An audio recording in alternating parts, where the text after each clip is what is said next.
Welcome to another Sarah Boone video. Sarah Boone's current fight for alimony while in jail comes into play today in court in a very important way. If you aren't familiar with her alimony fight, I do have a video on that in my Sarah Boone Letters playlist. The state also lays out their case extremely clearly, which is you're going to have to hear it to believe it. They do it so well, and I'm just imagining this in front of a jury. The motions hearing for Sarah Boone continued today. Very important decisions were made, such as Sarah Boone's request for snacks got denied. I just wanted to make that at the start. A lot of people were making fun of her for her snack request. That did get denied. The state begins by saying there is no order on the motion in Lime from yesterday, and the state wants to be sure it's on record so they can be certain about what they can and can't say. To me, this makes sense. Basically, we had a motions hearing yesterday, and there's no formal, official minutes. There are no court minutes or anything. The reporter said they can create it by 1:30 p.m. today, and the state says that isn't acceptable. The reason for that is because the state believed they were going to be able to do opening statements today. That was wishful thinking. We'll get there. The reason that this is even an issue is because they had to mash in a motions hearing with jury selection, so the normal minutes weren't done. The defense suggested something off mic as a possible solution, but the state said the issue is due to an out-of-state witness and other scheduled witnesses. I think what this was is they were hoping to get these people out of the way today, and that simply didn't happen. They took a recess, and the court reporter will come back with audio, is what they said, I believe. The motion behind me was mentioned, so this is basically a motion from the state saying that because Sarah Boone is going to use battered spouse, and she keeps saying that, the state should then be allowed to act as if she's going to use that defense and mention it during their opening statement. They're basically saying, hey, if she's going to use battered spouse, we want to be able to call out why that's not right in our opener. And the defense did not object, so that was very, very quickly dealt with. Sarah Boone's lawyer, Mr. Owens, was given something to review, and it sounds like it was a rough draft of the rulings yesterday. And then they start talking about yesterday. So yesterday was about the Overt Act. Now, if you didn't tune in, the Overt Act is what is the act that Sarah Boone did that justifies her killing George Torres. That is the important part. And the Overt Act section from yesterday's argument, if you haven't watched it, I have a video on my playlist. I do recommend, if you're coming in, especially now, this is like a part 2 of a motions hearing. I recommend more than ever that you watch my previous video in the Sarah Boone's playlist, because a lot of this is connected to yesterday. It just makes things easier to understand, and I know a lot of people are just now tuning in. You might even find this video once the case has begun or even ended, so just know the playlist is there if you want to follow along in chronological order, at least as I covered it. The state wants a pretrial ruling on specific bad acts by the decedent during testimony and trial, and the defense agrees. Motion granted. So my understanding what this basically was is battered spouse defense must be put forward by Sarah Boone's testimony in court before they can talk about decedent's possible past history of violence or use excerpts of battered spouse. The state said they believe the ruling yesterday was essentially if Sarah Boone's testimony stays the same as with the experts, so what she told the experts was not an overt act. So the state's trying to get the judge to repeat and say, listen, our understanding is you as a judge agree that whatever Sarah Boone is going to say, if she says the same thing as before, this is not an overt act, and therefore it's not battered spouse. And the judge says they aren't going to rehash it. This is actually kind of important because the state is going to readdress this in a certain way. And they actually outline exactly how during trial they're going to address this and attempt to basically destroy the entire defense's case. They've laid it all out today. It's rather exciting. So now we are on to the other page I have to show. So this is important for me to show you because they're going to be referencing these numbers. Now, you might be saying, this is kind of annoying because we don't have what these numbers are referencing, and that's because it's not public, from my understanding. So, state objects to item 1. What is item 1? It's on a list we don't know. We have to go off of context clues. The judge knows, though. The judge has the list now. I don't believe the judge had this list yesterday, and this is part of why this hearing happened. Why there's a part 2. So, Number 1 is granted. So that would be something that the state and the defense haven't received. The judge moves on to number 3 immediately, and the state wants to talk about 2. So the 2, let me explain what the state says. The state says that this morning, let me be clear, today, the state received 119 JPEGs. You don't know what a JPEG is, it's a picture, that are not the same as the PDF previously filed by the defendant. So, the state does not object to number 2 if it is the 81 pages of records. The problem is, the defense then sent 119 JPEGs, which are supposed to be the same as number 2, and they don't match. And now the state wants a Richardson hearing. Is it a violation of discovery rules? Basically now, we have the state saying, we have received what should be the same document twice, and it doesn't match. That could be edited evidence. That is a big deal. I'm not saying that's what's happened, but there's an explanation given, but that is a big deal if evidence isn't matching. And the court is going to have this Richardson hearing. The defense seems to try to get around it, and the judge does not budge. It's happening. This is tomorrow, by the way. And I want to be, again, sorry if I miss anything the defense is saying. They aren't really speaking into the mic, so I am repeating and re-listening. Honestly, I don't know if even if I play the audio, it would help you. The defense is trying to argue relevance about things, but the judge is explaining that this is about a possible, willful violation of discovery rules. Is it substantial? Also, if this is a violation, did it impact the state's ability to prepare for trial? The 81 pages in number 2 were medical records previous lawyers obtained, and the new JPEGs are the same medical records the defense says they have obtained, and obtained last week, but failed to provide until this morning. The defense doesn't know when they got them last week, and they're going to circle back on this. So these are Sarah Boone's medical records sent in 2 separate batches that do not match up. That's a big deal. So we move on to number 3. The state still doesn't have the narrowed down pages. The judge explains to Owens that yes, it has to be narrowed down. So literally, yesterday, we had this argument about how the defense has to narrow down their evidence they're providing to the state. And Owens is still questioning that. This is really confusing to me because I thought it was so clear to me, and I think everyone watching. To me, he sounds like he's playing dumb. Number 4, the defendant has not disclosed this item to the state. Well, the defense says they're waiting for it still. So the objection sustained. Number 6, last night after business hours, the state received 382 pages of jail records regarding Sarah Boone. The state had to spend personal time reviewing these records, and of the 382 pages, fewer than 5% are about her mental health. 95% is about things like COVID and things I want to quote this, middle-aged inmate has to go through. The state is objecting to these records, which include her intake with panic symptoms. She's semi-cooperative. She has poor insight. She has unrealistic expectations. She wants holistic treatment and doesn't like being held alone. Alcohol abuse is type spirits, not wine. Now that's interesting. That's very interesting because remember, what were they drinking on the night? Wine, Chardonnay. And she claimed she last used alcohol on 2/23/20. That would be the night before the death. So Sarah Boone was claiming she hadn't drunk since the date he died. So that also means she wouldn't be drunk in that testimony that she gave at the police station. She says she uses alcohol multiple times a week.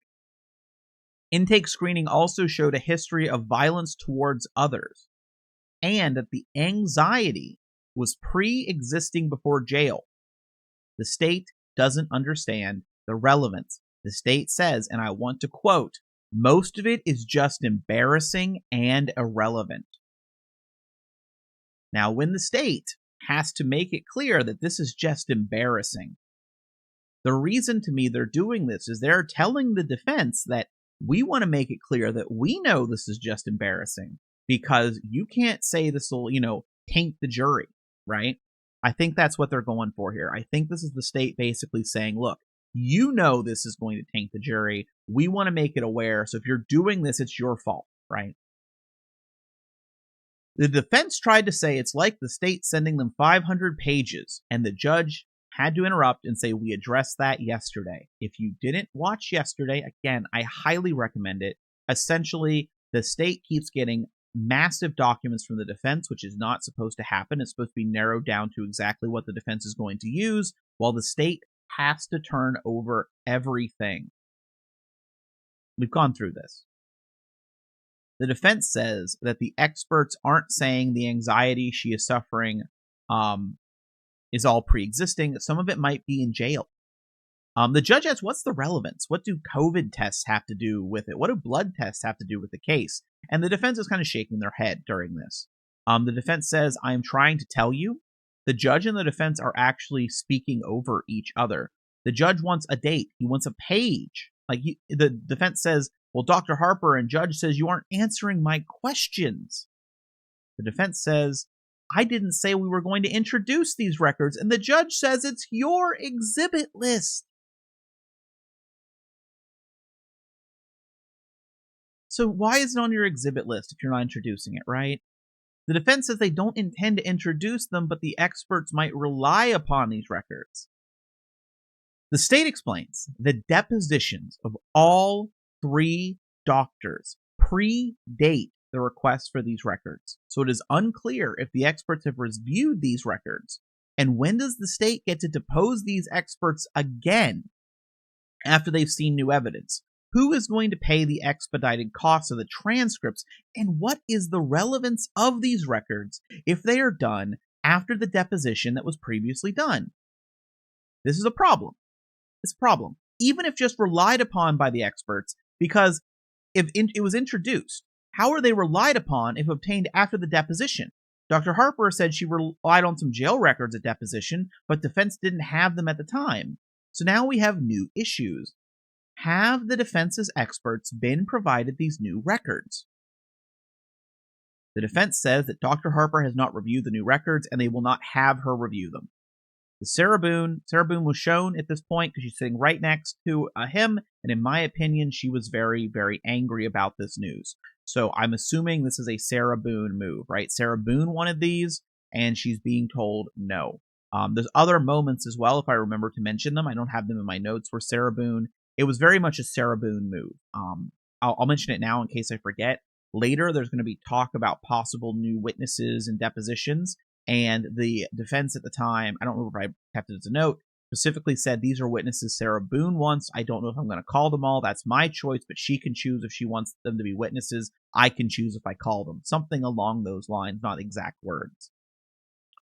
The court won't sustain or overrule the objection because the defense isn't going to be putting them into evidence. So then we go all the way down to 8, 9, 10, and 11, which are all like body-worn camera stuff.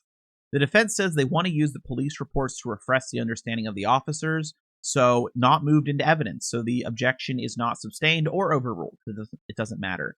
Then we go all the way down to 17. Is jail calls with third parties. Not introducing, so the objection was sustained. So the jail calls, defense isn't using them. They filed it here if they aren't using it. 18. Defense says they are talking about just history involving Sarah Boone. State is asking, what are they trying to introduce? A paper or oral testimony? Defense says Sarah Boone will testify and use it to refresh the officer's testimony. State says they don't know if a paper generated by a government is relevant even with the Overt Act. Hearsay isn't allowed. Defense using no mic, so it's hard to hear. Says it comes into Sarah Boone's state of mind. Judge says it sounds like testimony, but what is the physical evidence not received by the defense? Not sustained or withdrawn. So that one's just kind of, yeah. 19, not going into evidence, so state's okay. 20, counsel withdraw. So 20, is a letter from MAF, which the state recognizes as a contact in the defendant's phone. It would be hearsay. It's also dated March 2020. So there's additional questions about its relevance. So basically, counsel withdrawing it. So the defense is saying we aren't using that anymore. Again, I think that was a Sarah Boone thing. I think a lot of this is Sarah Boone. 21, court records will be filled with inadmissible hearsay, questionable relevant materials, police reports are inadmissible. Overrule objection at this time, assuming overt act is placed into evidence. 22, this is court records are irrelevant and filed with hearsay. The state does not object to paragraph the parenting plan entered on April 3rd, 2018. The wife shall not consume alcoholic beverages when the child is in her care. In the event that this provision is violated, the time sharing shall be supervised only at the father's discretion until the mother completes the treatment program. So this is about Brian Boone. And this is where the alimony comes in. If you haven't watched my alimony video, it goes into Sarah Boone's handwriting. It's a handwritten Sarah Boone letter, and you can see what she's going with. And I also go through what we have of the response, which the response seems to basically be, we'll get into it. I think I wrote it in my notes. If not, I'll cover it back. Brian Boone is going to testify for the state and might be a hostile witness. So they want it. So the defense wants this for impeachment purposes. Brian Boone now has custody of the son, which wasn't in the agreement, and has failed to do alimony. And since she was incarcerated and litigation is ongoing, let's see what I wrote here. If you don't know about the alimony, it was public for a bit, but now the case files are not public. Yeah, that's true. I have a video recently covering some of the documents about the alimony. It is in my Sarah Boone's playlist. Okay, so I did make sure, and I said I'm going to put it in the pinned comment, and I'm going to try to remember to. If I forget to put it in the pinned comment at the top of it, let me know. The judge asks, how does the, what did I word here? How does the non-payment of alimony have to do with what's happening in a family case? The defense says it has to do with Brian Boone's credibility and if he can be impeached. He is biased and has shown he is biased. He failed to follow the court's order. Now, if I'm remembering correctly, the only file I have on the alimony case, which I admit is old, it could have changed. The judge said this was all delayed until after Sarah Boone's criminal case ended, and the judge suggested he had to explain this to Sarah multiple times, but she flooded him with letters, and in that Sarah Boone video, you get to see a list of letters Sarah Boone listed off the dates. So me listening to this sounds like an argument Sarah Boone herself demanded. This is a very Sarah Boone thing. Hey, you argue this. He's not paying me money right now, even though the courts are saying he doesn't have to. That's what it feels like to me. The state says this sounds like ongoing pending litigation that hasn't been decided, and I can see why. And the state says, I can see why someone would believe they don't have to pay alimony when their spouse is in custody, and why someone might believe they don't need to pay child support when their spouse is incarcerated and would seek legal regress, and it sounds like it's ongoing. The defense says, the judge asks, is there a violation of a court order? And the defense says there is no violation of a court order going on right now. So Brian Boone not paying alimony is not violating a court order. He's not paying alimony, and he's allowed to do it, from my understanding. He doesn't have to pay her right now because he's arguing he doesn't have to pay her at all for this time she's incarcerated, and they're going to handle that after she's out or after this criminal case ends. Brian Boone opened the case back up to move the child, and there are other pending issues. The judge says if there isn't an order in the court finding a violation. So the judge is saying, well, did he violate? The defense says she will ask Sarah Boone on the stand about not paying. He will ask ask Brian Boone on the stand about not paying her alimony. The judge says, but it sounds like there's pending orders. The defense says he will let the state know what's going. They are requesting the records. The judge just asked them to approach. So at this point, to me, it sounds like Brian Boone is fighting in court right now to not pay her alimony, get full custody of the son, not pay child support, and it's stayed. Any payment is stayed during the time that Sarah Boone is incarcerated, or at least this current active trial is ongoing. And the defense still wants to bring it up because Sarah Boone wants it brought up, and they think Sarah Boone thinks this will be a big win for her to the jury. The judge overrules the objection for reasons discussed at sidebar. So we don't know what those reasons are. We'll find out in trial, I guess. I don't see how this helps the defense, especially if the state can just request these documents, which I'm sure they will, and show here there's no violation. This is Sarah Boone being petty. That's not helping her. 23, the state is no longer seeking to introduce, so it looks like the state is giving up on Miranda. That whole Miranda arc, they're giving up on it already. Same on 24. They're not seeking to introduce 25. They're not seeking to introduce 26. 27, the defense has not received it. The state may have it. News footage of Sarah Boone being escorted around in cuffs. The state says they don't have it that they know of. I've seen footage of Sarah Boone being walked to a car after she was taken into custody from like a media source or something. But the objection sustained. I don't know why this was brought up. Again, I think this is a Sarah Boone thing. I think someone was like, told Sarah, hey, I saw footage of you on the news being walked with handcuffs. And she's like, oh my God, we can't have that. Some of this, like, it seems like something that the defense would know about. 29 is interesting. The state objects to number 29 unless the defendant testifies to make it relevant. Per her medical records, this appears to be cellulitis, not an injury. The defense says they will not be introducing the cellulitis photo. 32, not introducing. 33, not introducing. So the state, the defense yesterday was angry at the state for including a photo of her child, which was a reflection on an aquarium that the state thought was a crab. There's a lot going on yesterday. And then I was like, well, why is the defense trying to introduce photos of the child then? And they're not introducing them now. So I think they called out and they're like, well, we can't ask for it now. 48, objection sustained. 59 and 60. So this is, we skipped ahead. The defendant has also listed several witnesses in the past. Prior to any testimony at trial from the following people, the state requests a deposition of these witnesses and the defendant to pay the additional cost for expedited transcripts of those depositions. State explanation of objections is respondents continue with any other past emotional, physical violence the defendant decedent inflicted upon one another admissible in evidence. The state position is that because there will be no evidence of an overt act by the decedent that day, that no imminent threat or greater bodily harm or death that the defendant faced prior to committing the forcible felonies of aggravated assault and aggravated battery and the non-forcible felony of false imprisonment against the decedent, that no justifiable use of force or instruction should be given, nor should any past incidents of violence or battered spouse syndrome be admitted. I'll leave this one up because I did read that rather quickly. So this is the two numbers that are up to bat right now. The defense says yesterday they were forced, and they want to make it. The defense was forced to disclose the overt act that tied into their self-defense, which if you didn't watch anyone's coverage of yesterday, including my own, their overt act was George Torres stuck his fingers out of the suitcase to escape, and the overt act was that. The overt act was George Torres trying to save his life. Sarah Boone started beating his fingers with a bat, and it justified his murder. The defense says now the issue is that the state hasn't been forced to give their reason of Sarah Boone's overt act or non-acts are. The judge says to clarify, there was no forcing yesterday.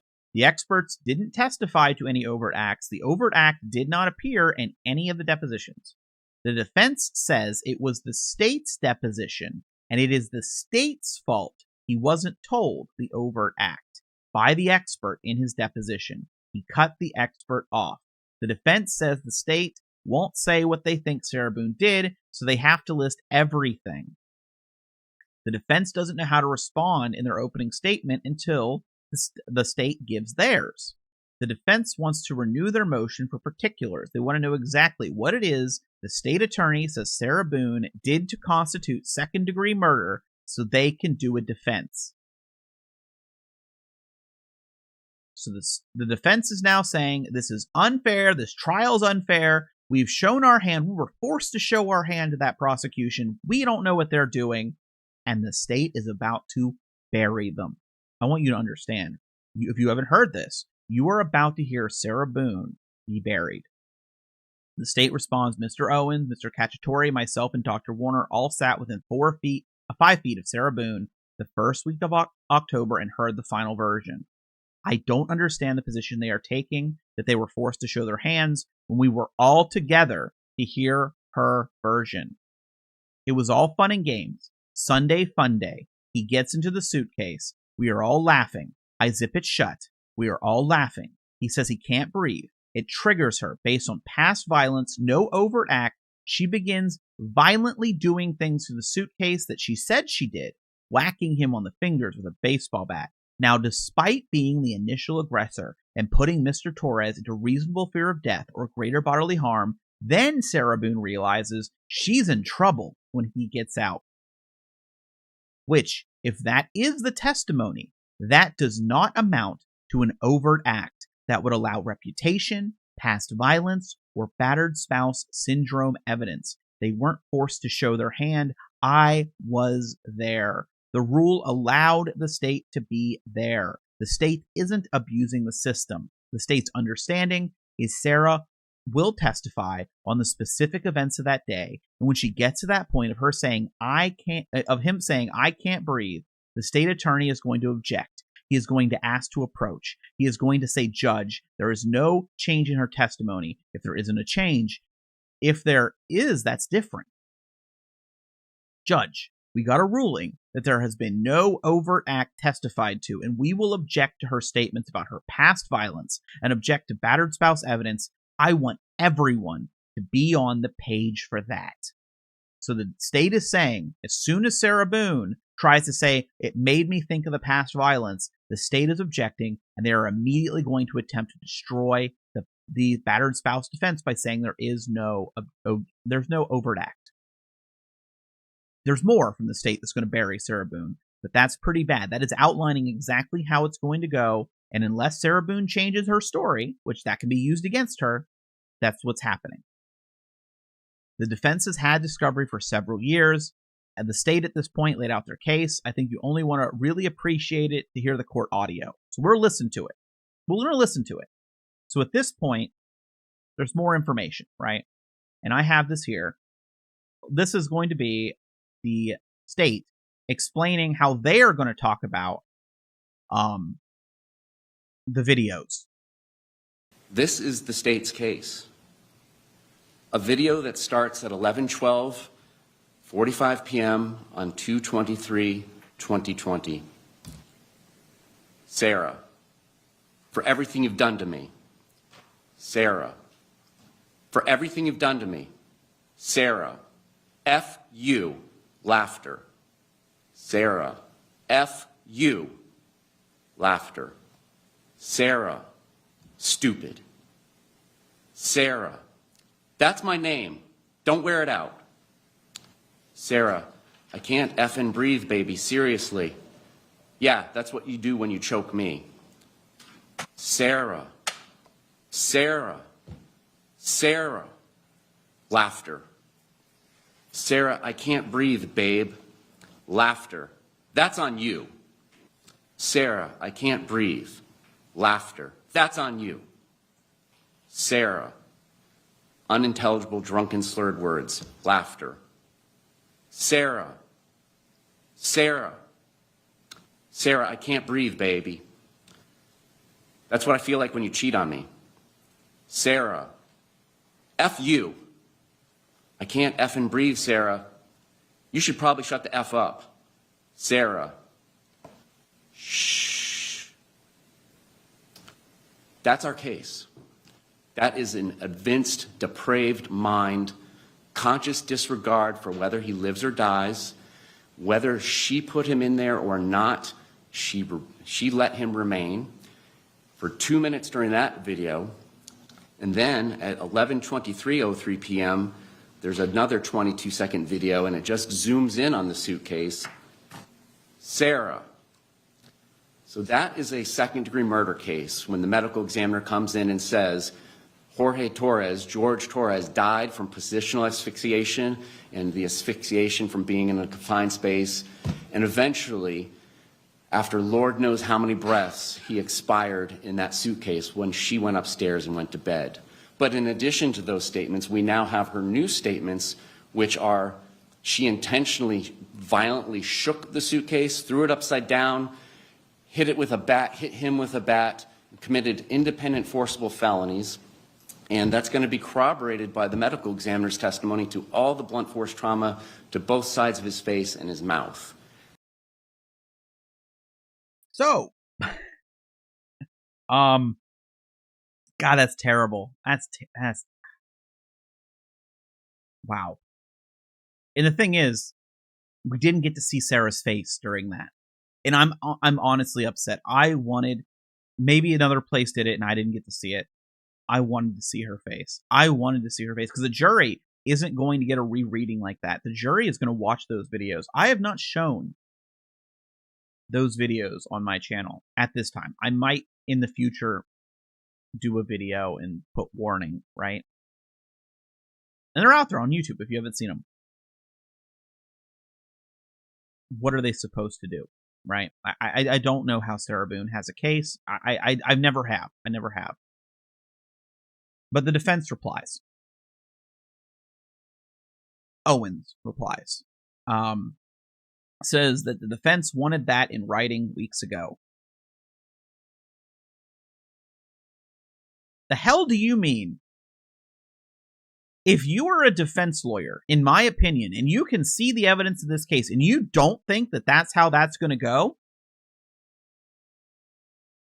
if you don't think that all the state needs are those videos, it's time to hang it up, right? To me, he's making an argument to make an argument to try to get sympathy, try to maybe help Sarah in the future somehow, right? Because what do you mean you didn't know they were going to play those and then say that? I could have told you that after I saw the videos. Now, the defense says Sarah was assessed at the Orange County Jail a couple weeks ago, and the characterization that Mr. J, that will be the state, just gave about her testimony, he doesn't agree with. The mistake made was not recording the assessment that was done.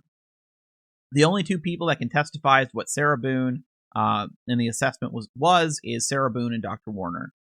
The defense disputes their characterization, and that'll just have to be testified and in front of the jury, and the jury will have to decide. That's a jury question.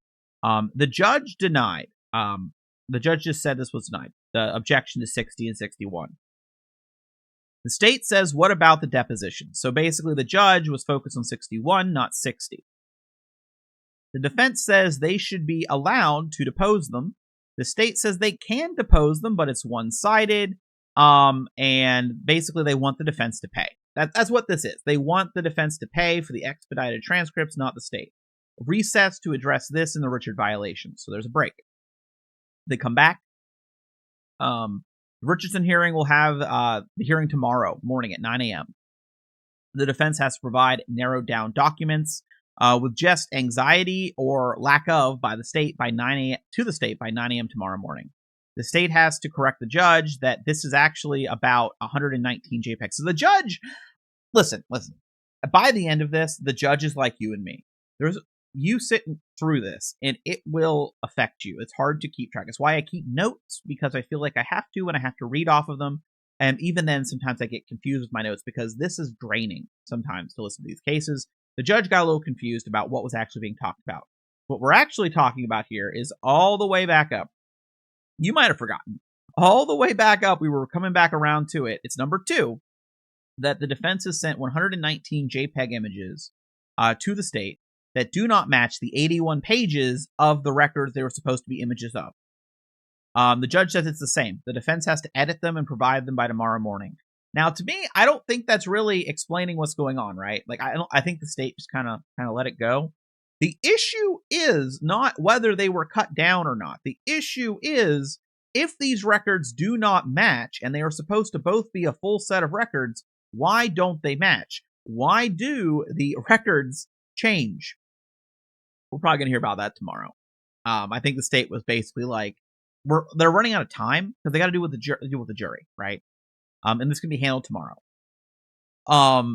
The deposition decisions, we're back all the way down here, all the way down at 60. I just want to have it on screen so you can see. So all these people is that they will be withdrawn if they're not deposed before their testimony. And the defense will have to pay for expedited transcripts. So Sarah Boone or her lawyers will have to pay for the transcripts if they want to use them. The defense says, well, the same should be applied to the state and lists 3 people. And the state goes, well, 1 is a replacement for an analyst. We had to do it the last minute to not delay the case. And 2 are involved with the 911 calls that it appears the defense is no longer going to use. So it's not really relevant, right? And that was it, right? Now, after this, if you haven't been watching, jury selection the last 2 days has been live streamed. I didn't watch today's jury selection. I watched most of yesterday's. It's been live streamed, and the video, at least yesterday, was just zoomed in on Sarah Boone's face. It's very fascinating to like listen, like just watch her in action. And it's fascinating to hear the jury, to be honest. If you haven't done that before. But yeah, tomorrow we are looking at, from my understanding, the Richardson's stuff, and then opening. So that's big. The jury's selected, right? Now, since we're at the deadline, I want to talk about my coverage plan. All right. So I am going to try as much as I can. I am not a morning person. It goes against every fiber of my being. I'm going to try to be a morning person as much as I can. I'm going to try to watch. I'm going to try to keep notes. And I'm going to try to do shortened videos like this. Now, with that being said, I probably will do one video a day, a longer video covering what happened, instead of multiple short video as updates. Because in my opinion, if you want to watch updates, other people are going to be covering it on Twitter and stuff. That's probably the best way to get short, quick update videos, or videos that like text. If you're wanting to watch it live, of course, you're not going to be watching me. And maybe if you want to watch like someone else's opinion, I can have the video come out after. What time will the video come out? I do not know. I'm still debating whether I release it immediately after I've watched all the coverage and recorded, or if I try to do like a set time every night. That's up in the air. Will those videos have chat enabled, or will it say 33 years to chat? That let me explain. If I'm not there to just like moderate the chat just in case, I don't really want people chatting.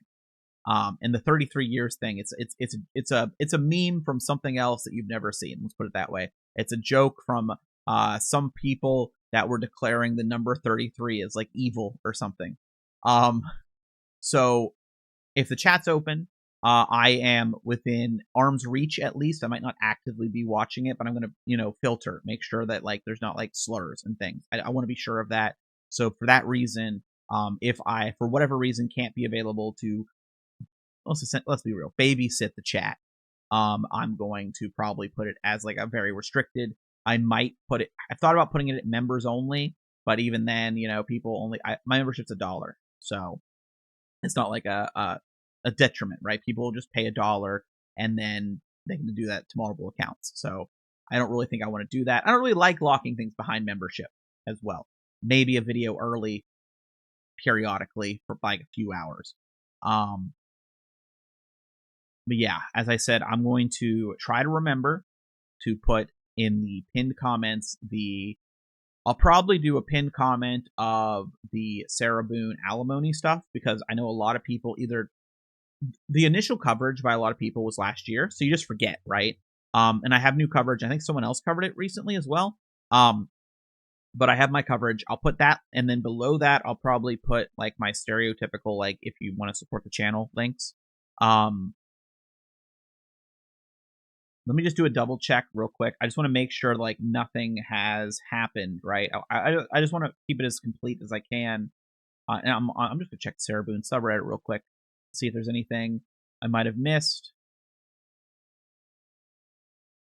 No, it looks like I covered it all. Oh, one thing people are talking about, and maybe you have an opinion on this. I forgot to mention it. Sarah Boone's lawyer yesterday, when talking about the Overt Act, talked about, he worded it as the hand of George Torres getting out of the suitcase. Now, Sarah Boone has called it fingers. That's different, and it could just be a misspeak. And I think it was. I think it's going to stay fingers. But if his full hand was out, that to me just makes things worse. Let me know if you think that was a misspeak. Do you think he meant that? But yeah, I think I'm going to end the video off here and get it uploaded and get everything set. And while it's uploading, get some chores done and come back and try to watch the chat so it can be live. Getting to trial, it doesn't feel real. And the thing is, who knows what's going to happen at this trial, right? I mean, I guess the alimony would come in, but I guess it's verified to be in there.